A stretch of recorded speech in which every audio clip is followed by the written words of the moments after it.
Hey everyone, I'm here. I'm going to make some beeswax wraps, and I have a vegan option on my blog. So if you check it out, you will find it under upcycledadulting.com, and you can find these tutorials there as well. So when you look up the beeswax wraps tutorial, I have the hardest time saying that, I'm just telling you. There's going to be an actual option to use. There's a substitution for the beeswax if you're vegan. My daughter is vegan, so I always try to come up with ways that she can, participate and enjoy these products as well, because she's like super into sustainability. She's the one who got me into it. So at any rate, I always want to make sure that I provide vegan options wherever I can, So, and I know people have all kinds of different ways, so I like to go ahead and give them all their ways or all their choices. So at any rate, I have a set of glass bowls. I think most people have like something like this, okay? Or stainless steel or something. These are loud, so. At any rate, so what I did is I took out some old pillowcases we're not using anymore. This is actually a really good use for all you millennials who hate top sheets. If your set comes with a top sheet, this is a really great way to use them, because sheet material and fabric and also quilting fabric are by far the best. They absorb the wax the best from everything that I researched, because y'all, this is my first time doing this too, so you might see a real mess here. So anyways, I traced them on my fabric and I cut them out, so little circles, and I also wanted some to be square, so I also cut out some squares. I measured them, and then I used pinking shears. So these are pinking shears. They're like I always call them like zigzag scissors when I was a kid. These are Fiskars. They're a really, really nice brand that'll hold up well, and they cut pretty smooth and they don't hurt your hand. So I like them a lot. The reason to use these is to keep your fabric from fraying. So if you use zigzag scissors, the fabric doesn't fray as quickly. So that's the point of that. And I also cut one that is like this. This is a rectangle. Now, I did not do this, but if you guys want to see it, you can absolutely request it for my extra video. I measured this out. This is 13 by 7, which is the perfect size for a sandwich. So you put a sandwich in here. Now, what I did is measured it, and then you would have like a little, because see, you would fold it in half like this, all right? Glue down the sides with your fabric glue. Remember fabric glue from when we did the unpaper towel tutorial, fabric glue. We just love that stuff. It's the best. So use your fabric glue, glue down the sides, leave a little overlap here, okay? And then you're gonna, once you do that, you will put the wax on it just like everything else, and then you can put your sandwich in it, you can fold it down, and you can just kind of warm it with your hands, and it will seal, and then you have a little sandwich bag. So I have a rectangle one and another little one for snacks. So same idea, you just make it however big you want for your snacks. Like this would probably be good for like a little kid goldfish. Yeah, my kids loved goldfish. Anyways, so you glue down right through here, and then once the glue is dry, you would go through the process I'm doing right now. So at any rate, I did not glue them last night because I just thought of this. I was like, hey, you guys, we could totally use fabric glue to make those. So what goes in here, we're going to make a water bath with a jar. This is, see, it's just a olive jar. This is the safest way to melt this. Beeswax is extremely flammable, y'all. So you really don't want to put it in your pan. It's also potentially kind of destructive. So everything you see is going to be covered in foil. The inside of my oven is covered in foil right now on the bottom rack, because if it overflows, I don't want it to end up anywhere else. So I'm going to go ahead and put water in this. I actually have an automatic hot water dispenser. So I'm going to use it because Otherwise I would have already heated this water up to make this process faster for y'all. Ooh, I have my tea sitting here too. I thought it was at the other end, so I'm really happy about that. At any rate, beeswax wraps are awesome because you can use them over bowls like cling wrap. You can use them for snacks. You don't have to actually make the little pouches because you can just use your fingers to, you know, kind of pinch the ends. And when the wax warms up a little, it melts, and then it re-hardens and attaches. So it's super, super easy to use. And it's great for the environment because it replaces plastic. Now, if you are vegan, you might want to look into beeswax because it's actually better if you're vegan to be consuming honey. Honey farmers are actually saving the bees. They protect their bees and they're doing a really great job at helping maintain bee population. So it is something to look into whether or not you really want to give up bee products because being part of something that's actually saving a insect or animal from extinction, I think is something to really consider as well. So, however, I do understand the slippery slope of this, and you know, my daughter and I have talked extensively about it because I talk about eating food waste and things like that as being good for the environment and good for the world, but there are certain food waste things she won't eat because they're animal products. So that's that.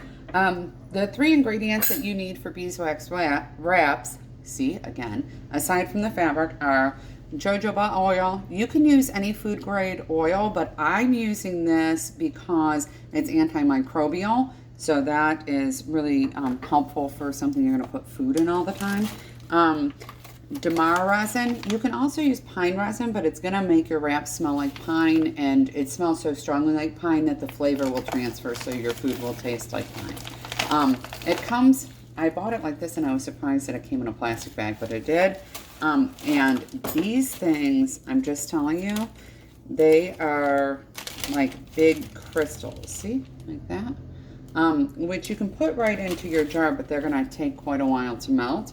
And they're really, it would be really hard to measure them that way. You want like 2 tablespoons of resin, and it would be hard to measure 2 tablespoons when they're these giant chunks. So I'm using a mortar and pestle because I have one. I actually collect mortar and pestles in case anybody's wondering about weird things I collect besides jars. I just like them. I think that they're cool looking. I think that they remind me like of a different time. So it breaks easily.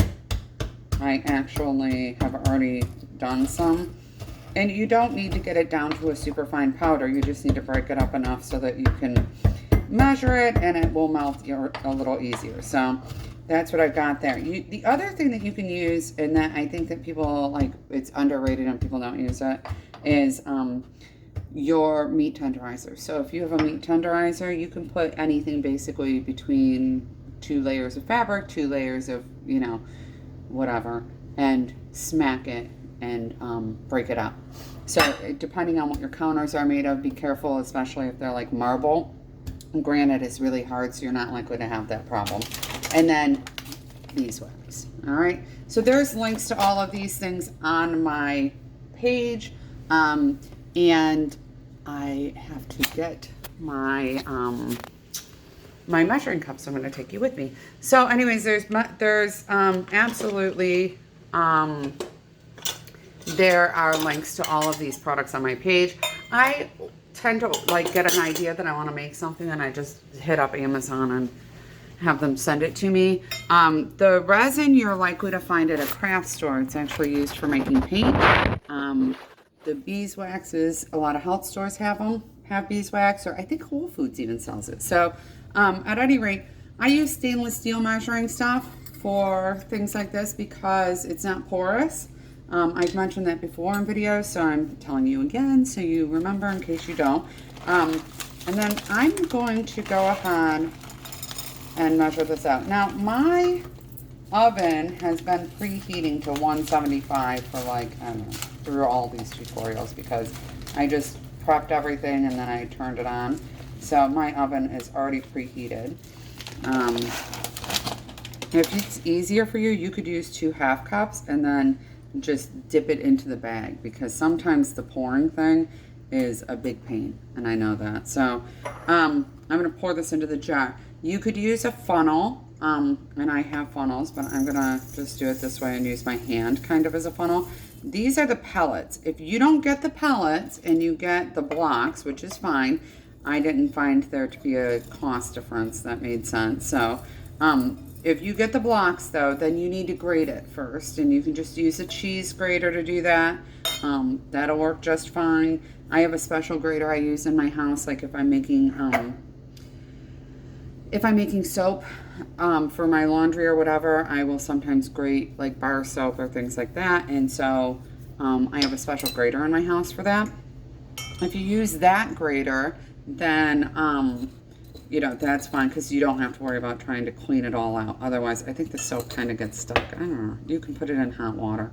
So you need 2 tablespoons of your resin, and see, that's really easy to measure. So 1 cup of the beeswax and 2 tablespoons of the resin. Now, I'm not going to toss if I ground more resin than I need, I'm going to throw it right back into that bag. So, you know, because why would I waste it? 2 tablespoons of resin, and then your jojoba oil, it's 1 tablespoon. I'm going to measure it right over my jar. Now, jojoba oil is really good for you. It's good for beauty products. So that is a thing to know. And it keeps your beeswax pliable. You'll find, if you look online, you're going to find a gazillion different ways to make this stuff, and which I did, and then I combined the ones that I thought were best. So this is like a combination of a few different, usually I'll give credit to whoever it is, but this is actually a combo. So at any rate,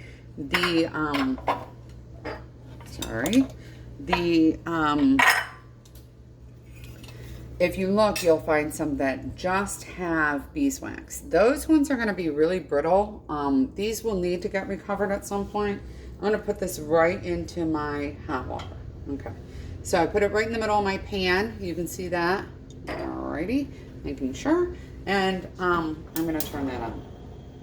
Now, if you follow my blog and read my content, then you know that when you're using a gas stove, you should have your fan on. And right now I don't, because it's loud and I am filming, so I don't want to make all that noise. I'm going to grab a butter knife.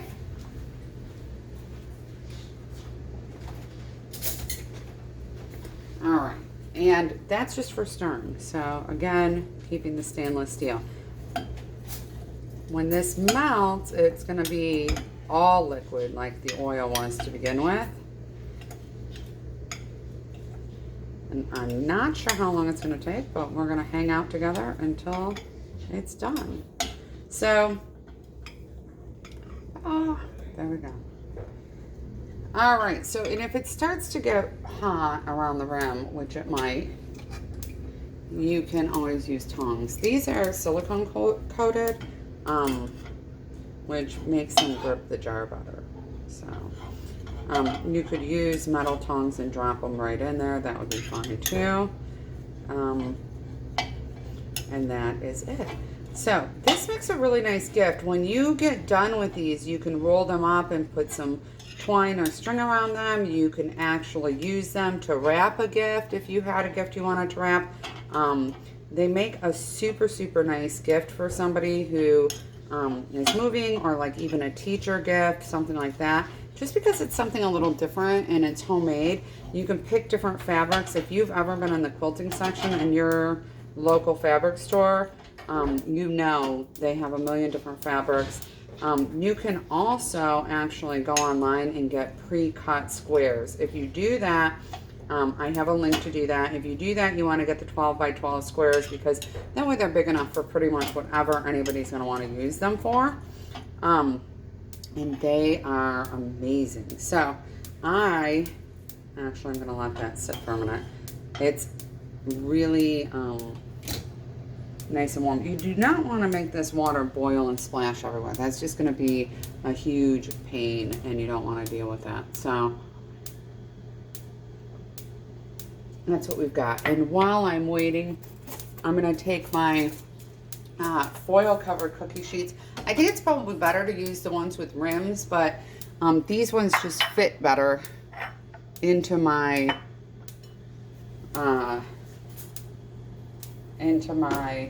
oven, so I'm using those. And then, so I've got this one, which has a square one on it. This one has a couple of the circle ones on it. We're gonna have those ready to go. Oh, that's done. So, see, these jars come in handy because when I'm done with this, I can either seal this up if I have a bunch left and remelt it, or I can toss it inside the jar. So, all right, this is taking longer than expected to melt, so I'm gonna go ahead and let this melt, and then I will be back with the next steps. That way you're not sitting here the whole time. So I will have a part 2, I guess, of this series, and I will see you soon. Bye.